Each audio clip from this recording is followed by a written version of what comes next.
I'm Dmitry Popovic, and this is the Film and TV Show. Produced by Reese Witherspoon, Lucy in the Sky explores the lives of astronauts after they've come home to Earth. Natalie Portman, Jon Hamm, and Nick Offerman star in this space drama you do not want to miss, and we were on the red carpet for the world premiere.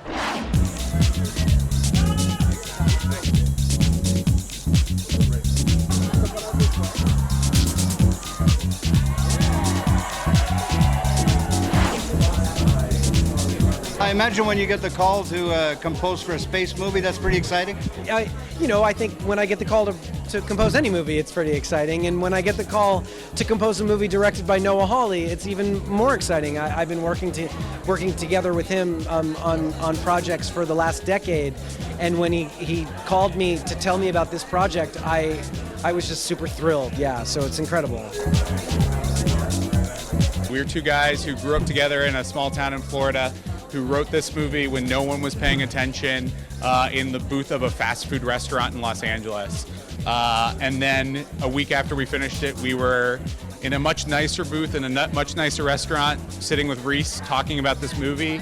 And that was sort of the beginning of all of this and how strange this all feels. And if I didn't have my childhood best friend here with me, I would be pretty sure that none of this was actually happening. We grew up 30 minutes from the Space Center. Mm-hmm. Every time the shuttle went up, it was something that we would catch from our backyard. We know the story that is the inspiration for this well. It is something that sort of shook us because our friends growing up in middle school, high school, their parents worked at NASA. They were just goofy moms and dads to us. Mm-hmm. And in our research, we found that astronauts are that too. I think we ask a lot of astronauts, but what we don't expect of them is for them to be actual people. Very easy to dehumanize astronauts. Blue Iris is Lucy's niece. She is a character who has dealt with a lot of tragedy and grief in her life. Her mother died at a young age. Her father basically drops her off to live at Lucy's house for most of her life. And so she brings a lot of human elements to the films and a lot of harsh human realities that, like, Natalie's character Lucy isn't focused on in the film. And so in that way, I think that Blue Iris really grounds Lucy.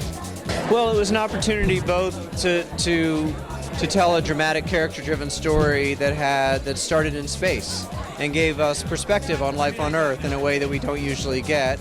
And then married to that was the opportunity cinematically to create a movie that felt bigger than a drama, that had more scale to it, but was still a very human story. I felt very lucky to have Natalie and Jon Hamm and Zazie and Dan Stevens, and there's no small characters to me, so I called in some favors. I got Nick Offerman to come in and work with me, and every day was a dream. I was so excited to get to play a woman facing a sort of existential crisis. I think we never get to see that on film. I think it's a deeply philosophical investigation into how people process life-altering situations in their world. How do you talk to somebody about a thing that completely altered your worldview if they don't have any perspective on it? I love it here in Toronto. I was able to see a couple extra movies, had a couple days off, had 2 films in the festival, and I was also able to go to a friend of mine's Brendan Shanahan, so he took me to go see the Maple Leafs practice facility today. That was really fun.